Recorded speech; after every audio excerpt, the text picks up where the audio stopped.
Okay. Hope you're fine.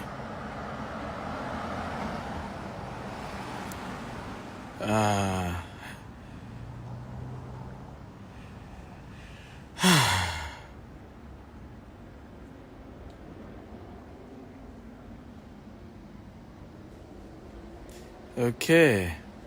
I can see a lot of you are here.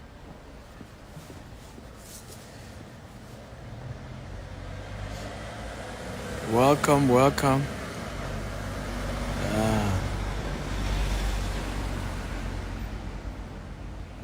Welcome everybody.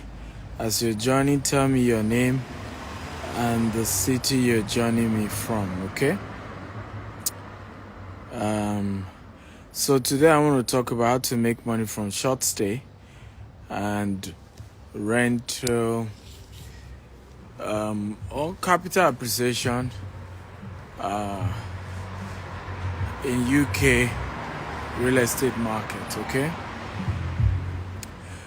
So how to make money from short stay and real estate capital appreciation in UK and other Western world.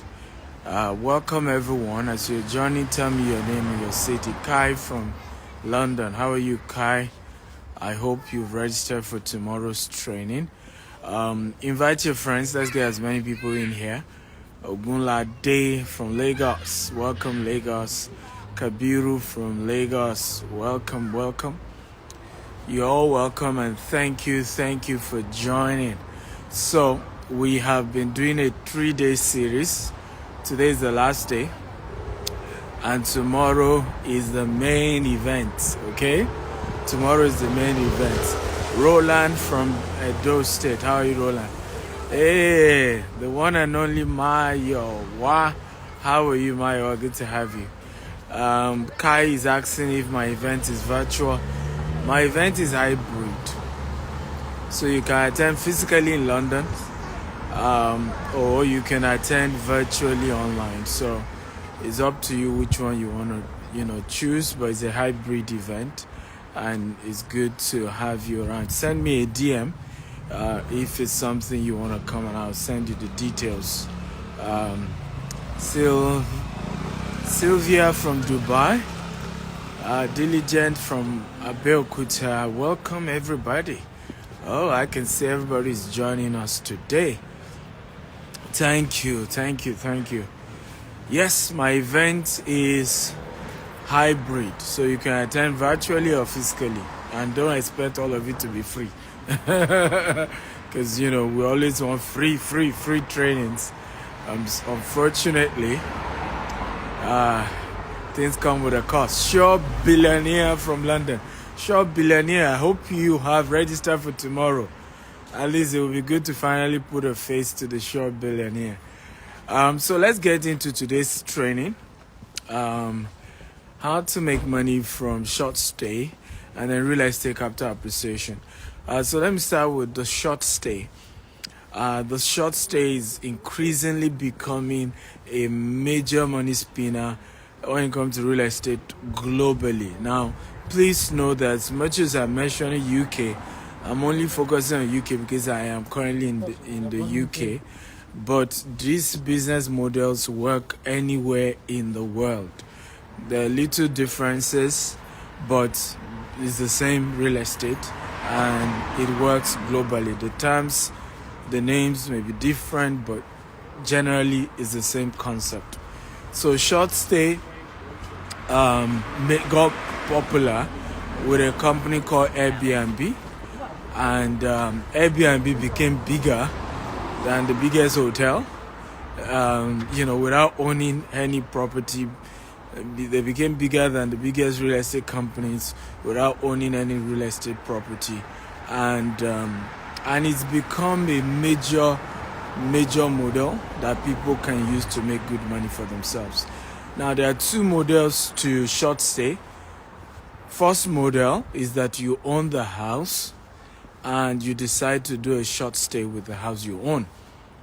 The second model is that you don't own the house, you rent the house, but you must get the permit of the landlord that you want to use the house for short stay, and you then begin the short stay process.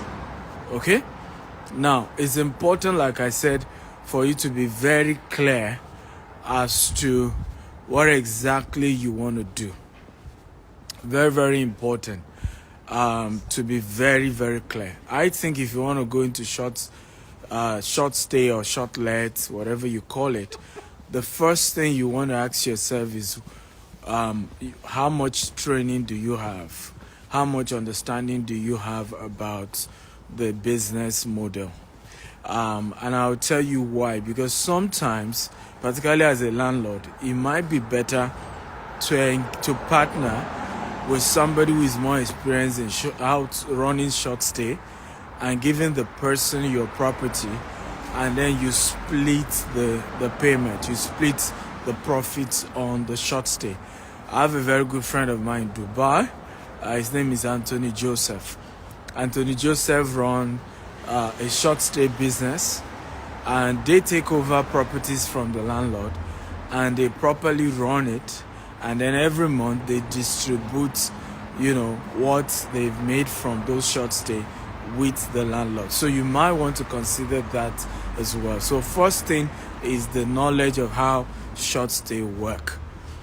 The second thing, now that you have proper information about how to run a short stay business, is to ask yourself, is my property qualified? Location is very, very important. So you may be a landlord, but where your property is not good for short let. Some of the best location for short stay are city centers.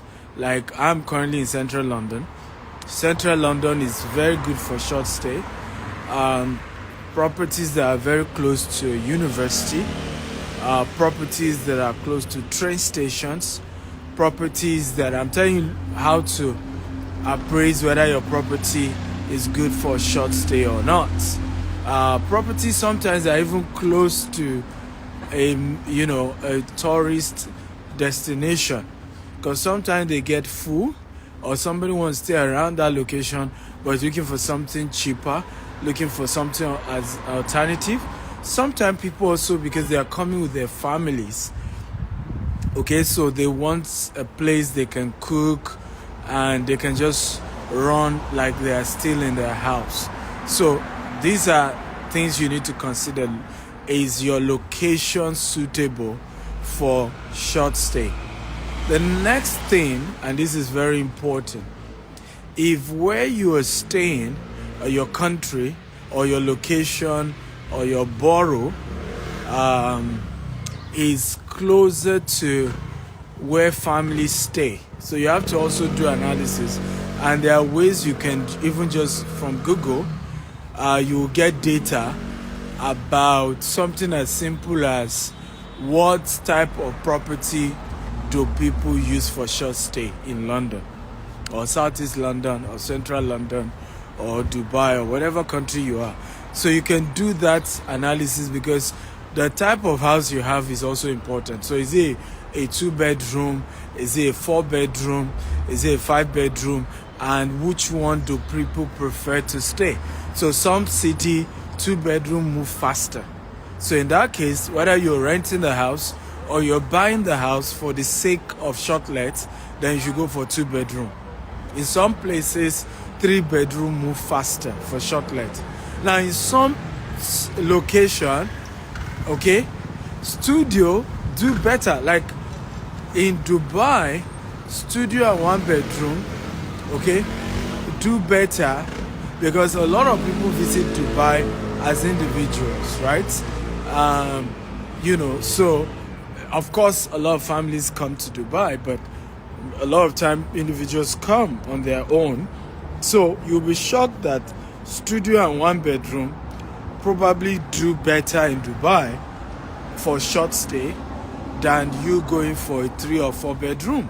So these are important things you need to analyze before you start your short let business or short stay business.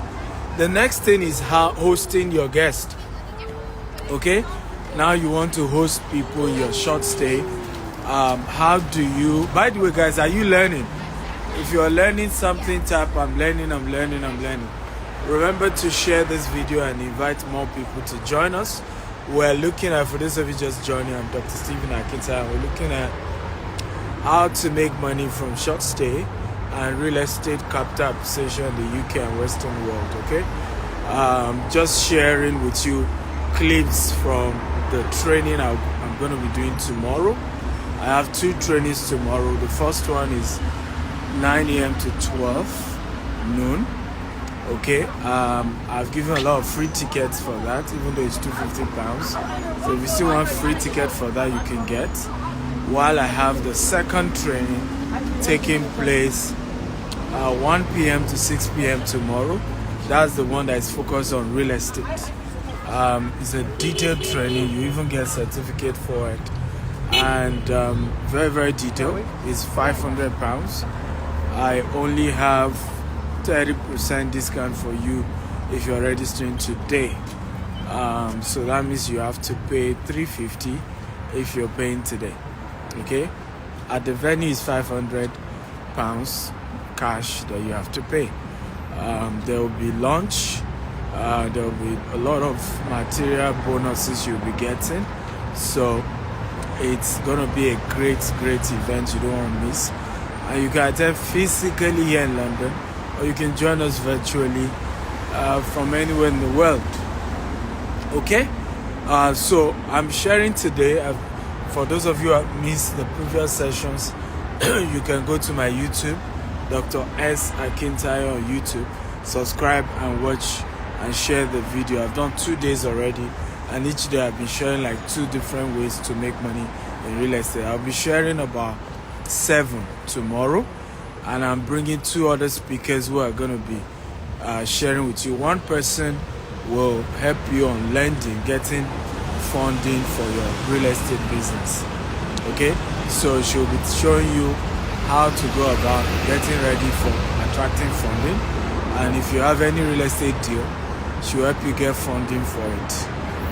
The other person will be teaching you on deal sourcing, on auction property, and I will take the remaining of the class. Okay, so who's ready for me tomorrow? If you're ready, tap I'm ready.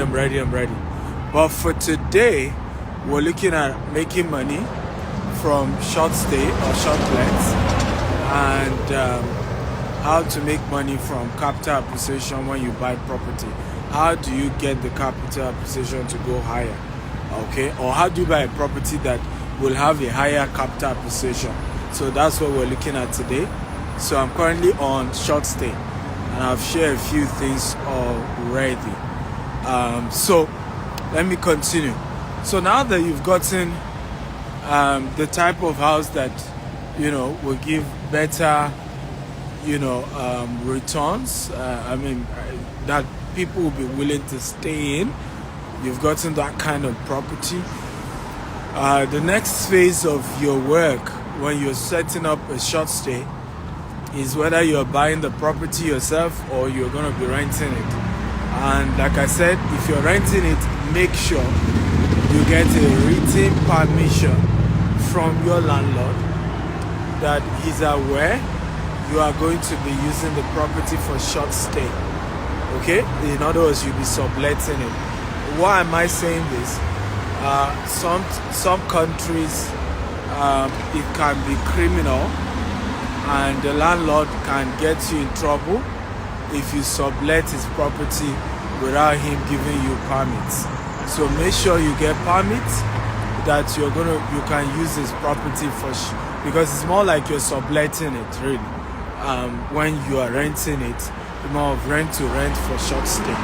Okay, very, very important.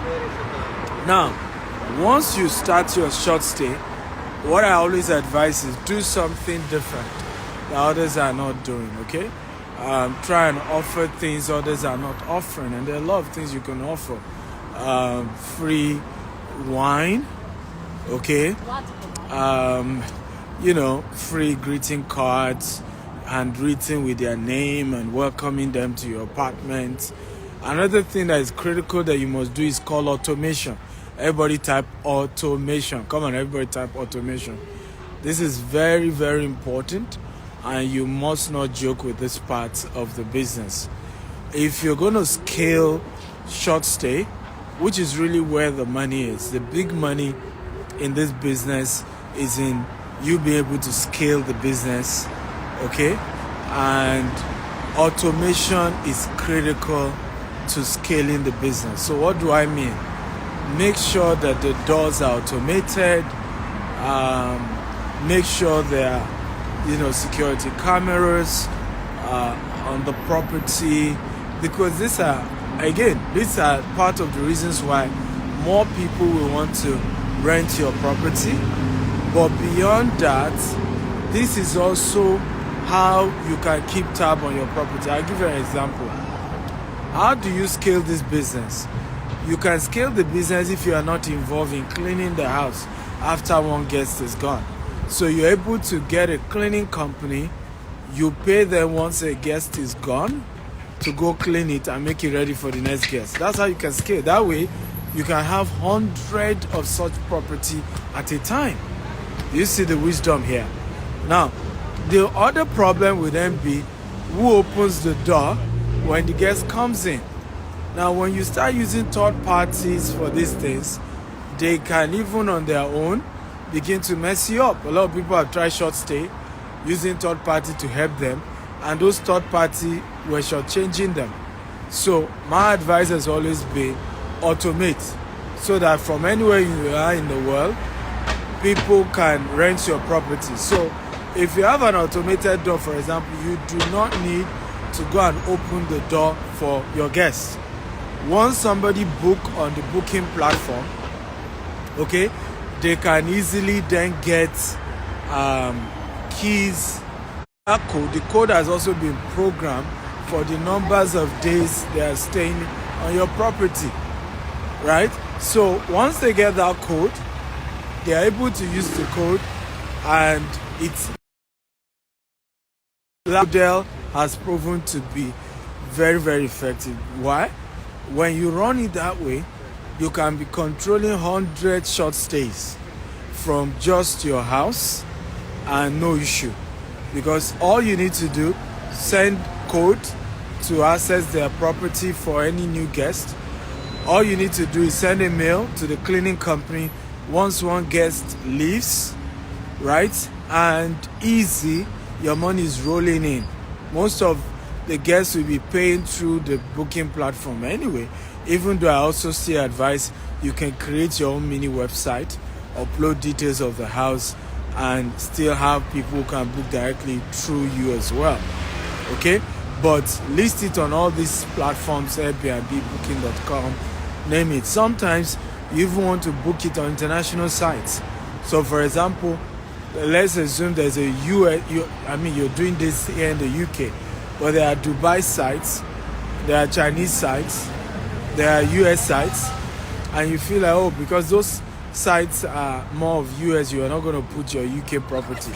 You'll be shocked that there are a lot of Chinese who are coming to London, a lot of Americans coming to London who are just Googling, and the SEO will show firsthand, okay, the sites sometimes that are in China, okay, but are showing UK properties first in the algorithm, because they are Googling or making their research from China, right? So you want to make sure that you list on different platforms and different processes, and this will help you in a good way. Come on, have you gotten value here? If you got value, type I got value, I got value. If you want to learn more, you can come for the class. You definitely can learn more, and that's very, very important. Okay, so if you want to learn more, come for tomorrow's class, virtually or physically, and we get to do more. The last part of today's training is how do you make money from capital appreciation? Now, first question, what is capital appreciation? Okay, capital appreciation is the increase in the value of the property you bought between the time you got it and the time you want to sell it, or the time you are appraising the property. So let's assume I got a property here in the UK for £1 million, and 2 years later I'm appraising the property and I'm told that the value is now £1.1 million. Who can tell me my capital appreciation? Come on, can somebody type it? What is my capital appreciation on such a property? I bought it for £1 million. 2 years later is what, if I were to sell it, is worth £1.1 million. Can somebody type what is the capital appreciation on that property that I bought? Okay, and this is important because when you buy a property, there are two major ways you should be thinking of making money. The first one is called rental income. The second one is called capital appreciation. And a lot of time people are fixated on the rental income and they forget the capital appreciation. And I think sometimes the capital appreciation, sometimes, particularly if you own the house, if you own a house, the capital appreciation is more important than the rental income. Both are important, but if you are to weigh them, sometimes and in some cases, the capital appreciation is more important. I'll tell you why. Because you can withdraw the capital appreciation in Western countries without losing the property. You know, it can be, it's called equity line of credit, or your equity on the property, right? So in other words, thank you for that answer, Short Billionaire. $100,000 is my capital appreciation on this property that I bought for $1 million, right? Now I can withdraw cash, that's $100,000, and I can put it into another deal. So sometimes this is one of the major benefits. So the question is, how do you buy properties that gives good capital appreciation? Now, there is a rule, and I want everybody to type that rule. Please invite people, tag your friends, and get more people to join us. There's a rule in the world of real estate, and the rule simply says, okay, and you should type it: smart real estate investors make money when buying real estate and not when selling. I want everybody to type it. Smart real estate investors make more money when buying than when selling.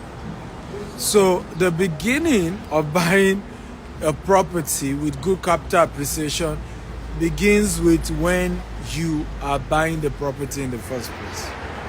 Okay, that's the beginning of that entire, money and wealth. So step one, okay, factors that affect capital appreciation is the cost of buying. So can you get a good deal? Okay, can you get a good deal? For whatever reason, and please don't also get a good deal out of being unwise, because a lot of people are looking for a good deal and they end up losing more. So don't be foolish in your quest to have a good deal. You must always ask, why is the deal good? I've always done that, myself. Why are you giving me this good deal? Is it that you bought it years ago when it was cheaper and you urgently need money? Is it that you have some urgent need of money? I want to know, why is the deal good? Okay, for example, we do something called pre-launch promo for all our estates, right? And the pre-launch promo is usually once we've agreed with the seller on pricing and everything, and we start paying money. Usually you also pay in installments, particularly when you are buying property in Nigeria. You pay in installment. So what a concept we came up with is called pre-launch promo. Because your money, we started paying for the house, your money is also part of what we'll be paying to the seller, right? We came up with a model of allowing people pay at the same price we are buying, sometimes even lesser than the price. Now, when I say lesser than the price, it doesn't mean the price we are buying directly from the seller, because remember, the cost, immediately a real estate company buys a land, the cost to them is different from the cost they're buying. Buying cost, when it comes to real estate, is just 25%. Let me say this again. The cost of buying a land is only 25% to 30% of the real cost that you will bear as a developer. I hope this makes sense. So I'll give you an example. When you want to get title on a land, if you're trying to get title as an individual, how many of you know that the government will give you a cheaper price than when you are getting title as a company? If you know type, I know. If you don't know type, I don't know. Because at that point, it becomes commercial and you are required to pay a lot more. So these are basic stuff. So usually when we do pre-launch promo, it looks so cheap, 50% below the real cost. Now, if you don't ask questions and say, why are they selling 50% below the real cost? You sometimes also can run into companies who are just running ridiculous promos without doing all their maths. At the end of the day, you will buy property that will end up giving you trouble. So please make sure that you are not greedy, not to really analyze, why am I getting a good deal? Because if you get a property that's at the time you're buying it, it's already below the market price, you have already gotten a capital appreciation. It's just a matter of when the valuation will be done. You realize that you are getting a good deal. Number two, how to factors that affect capital appreciation when it comes to real estate, right? That's what we're analyzing.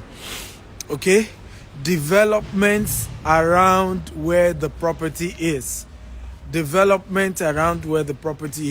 So there's a new Elizabeth line that was launched recently here in the UK. Imagine you bought a property before the Elizabeth line was launched, but they said, oh, they're already building an Elizabeth line and it's not far from where your house is. Just that Elizabeth rail line, has added value to actually the real estate property that you're buying, even before you know it. Because few years later, they then launched the Elizabeth line. When they are to now do an appraisal, the value of the property will naturally go up.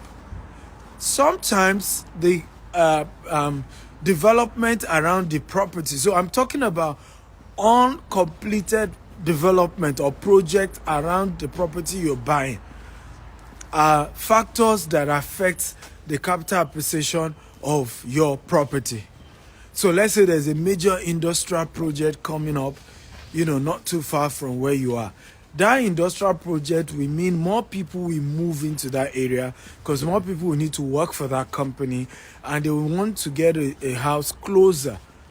And that then creates a deficit of residential houses. Okay? Now I'll give you an example of the deal we did in the US. We just got this 40-acre property in the US. And one of the major reasons I'm getting it is because there's a high school now. In the whole of Houston, Katy is the number one school district in the whole of Katy. In other words, it's considered the best school district, where children that go to school there have better grades, they're smarter, the educational structure is better in that particular area. Now, that is where we just got this 40-acre. But not just that. A new school, is opening up just beside our 40-acre property in Katy, Houston. And the school will be opening up next year.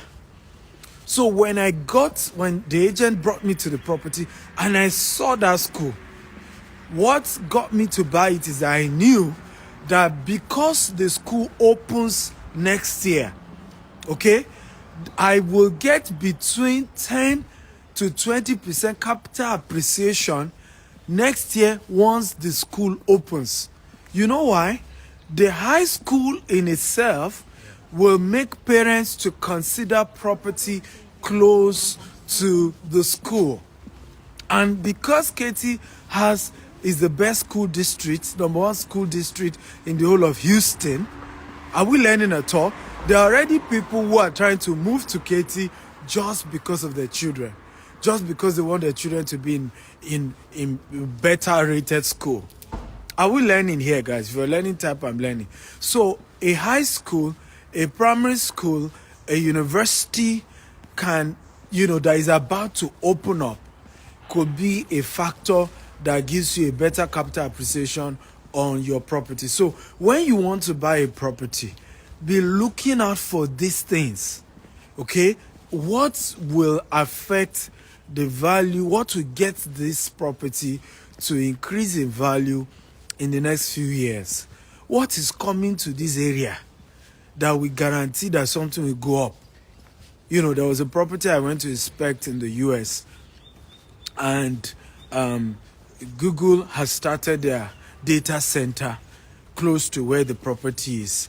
Another company was doing another construction. I said, this is a good property to buy, right? Because and they are just still doing the construction. They've not opened it yet.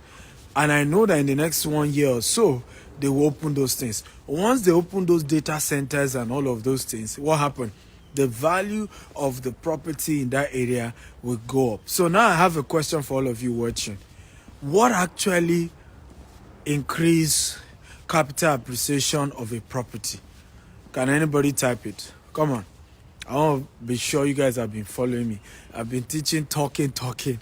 Now I will know whether you're following or you're just listening and say, oh, nice talk. I want to be sure you're listening. What are the factors that affect capital appreciation of a property? Come on. Can anybody type it now? What is the major thing that makes the value of a property to go up? Now, not the things I've mentioned, but the two things I've mentioned have opened us to something critical that actually affects it. Okay? Short billionaires say location, infrastructure. Yeah, but that's not the word I'm looking for. Development around the property. Yeah, but that's what I taught you now. These two things I said leads us to something. Okay? It leads us to the word population growth. That's the word I'm looking for. Population growth always leads to capital appreciation. Do you see the point now? Because the infrastructure that is coming up, what it leads to is that once the infrastructure is completed, more people comes to the area. The school I talked to you about, high school or or university, what it means is more people coming to the area. Okay? So churches are also sources of capital appreciation. So basically what you are looking for is what exactly will lead to population growth in this axis. Okay? Is there something that will lead to population growth? Once you're looking at it, then ladies and gentlemen, that is a place to buy a property. And you can be rest assured that there will be a faster capital appreciation for you. Now, this is why some properties people buy, and 5 years, there's no much capital appreciation. You know why? There has never been something that is pushing population to move to that area. A hospital is a source of population growth. A school is a source of population growth. A factory is a source of population growth, right? Better roads, better train lines, airports, these are factors of population growth. So what you want to do is that you want to buy in a place where when the construction is still ongoing, because if you buy as at the time the population had moved there, right, you don't really benefit much in the population growth. So what you want to do is to target a year or two before the project is completed. You go secure and buy your property. And what that will do is that you then can wait 1 year later. Of course, the project is launched. Everybody begins to move to the area. And then when you do appraisal of your property, boom, boom, right? The value has gone up.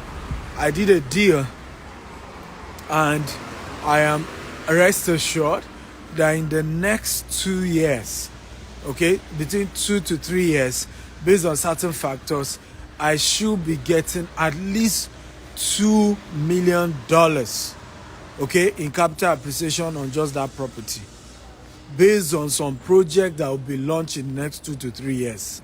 So that's how you analyze your real estate investment. Remember what I've always shared with you guys. Okay, those of you who are my regular listeners, always think of the investment side of real estate before doing any real estate deal. Even if the deal is residential purpose. In other words, even when I'm buying a house that I'm just going to be living there, it's not an investment. I am still thinking of, can I buy such that there is a capital appreciation that is going to be on this? Because you know why? 2 years from now, for whatever reason, I may no longer want to live in that property.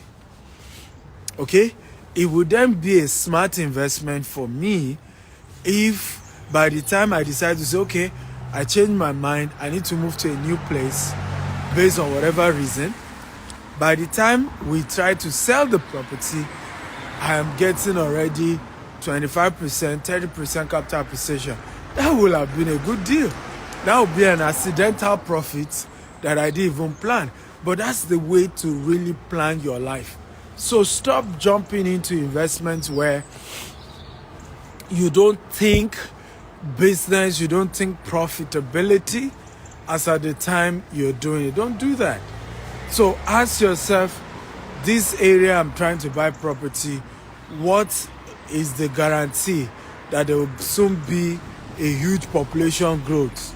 Okay, what's the guarantee? What guarantees that there will soon be a lot of people moving to this area? Look at London right now.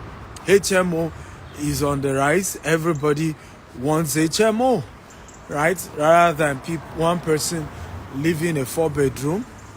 Okay, now young people are having more younger population, and you know they don't mind making it 5-6 people living in one apartment.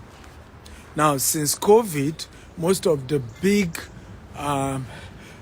properties that are meant for offices are being converted, okay, to residential real estate, because most of these offices, people are not willing to resume to office anymore, and more people that need residential real estate is becoming a major need, okay, going to the future. And this has become the way life has worked. Are you happy about today's training? Come on, guys, talk to me. Are you happy? No, that's not needed. Did you learn something or you didn't? Okay? Oh, beautiful. So, I'm in London. Tomorrow is the Real Estate Investment Masterclass here in London. It's a hybrid event. We're doing physically and we're doing virtually. So it's up to you which one you want to attend. But if you come physically, you meet me.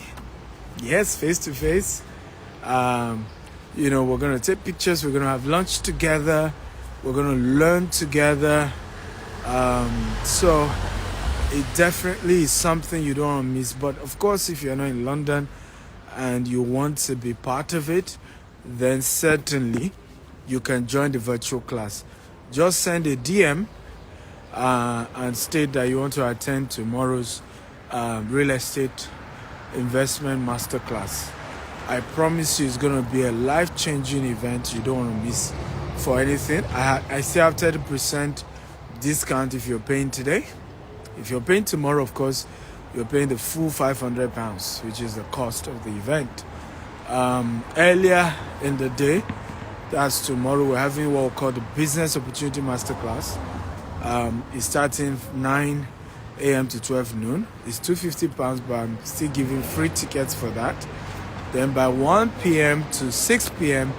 is now the one on real estate. So while I'm doing that, thank you, Elizabeth. I hope you've registered. Send me a DM.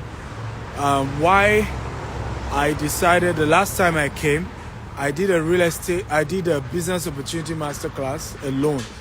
And a lot of people complained that because in the business opportunity masterclass, I always give different business opportunities like crypto, forex.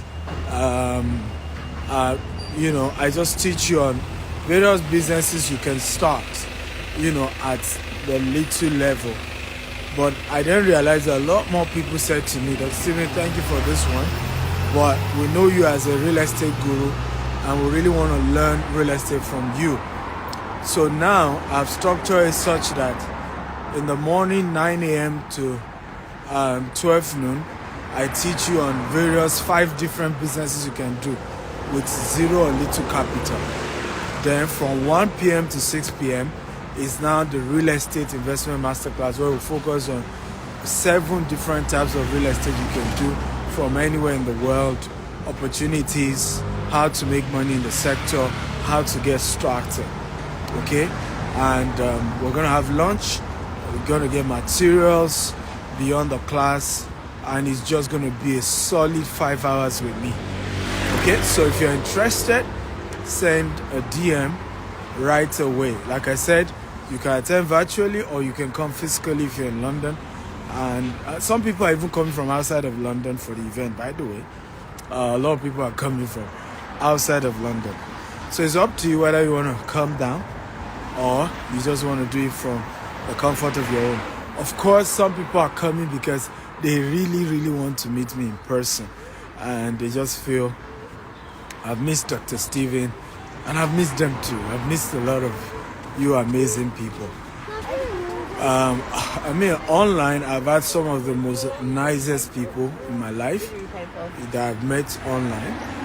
Some of you have not even met you, we've not connected physically, but you've been amazing. But I've also met some of the most nasty human beings in my life online. Okay?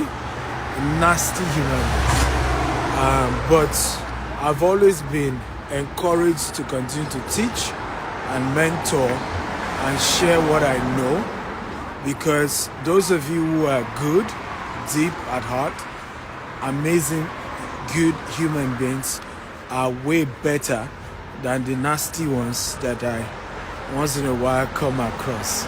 So how many of you are among my good, loyal social media family? If you are a type, I am. Now, if you're among the nasty ones, you can confess today so we can pray for you. So if you're among the nasty one, confess your sin today and say, I'm among the nasty ones. Have mercy on me. But I've enjoyed a lot of good people than the bad ones. A few bad ones.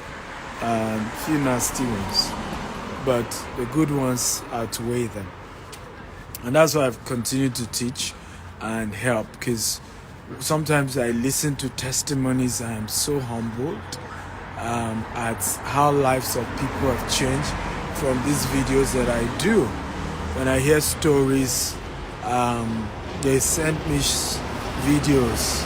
My team went to Shiloh and Redeem Camp and to sell some of my books, and I was shocked. People from Malawi, from different African countries, saying that they've watched my videos online and it changed their lives.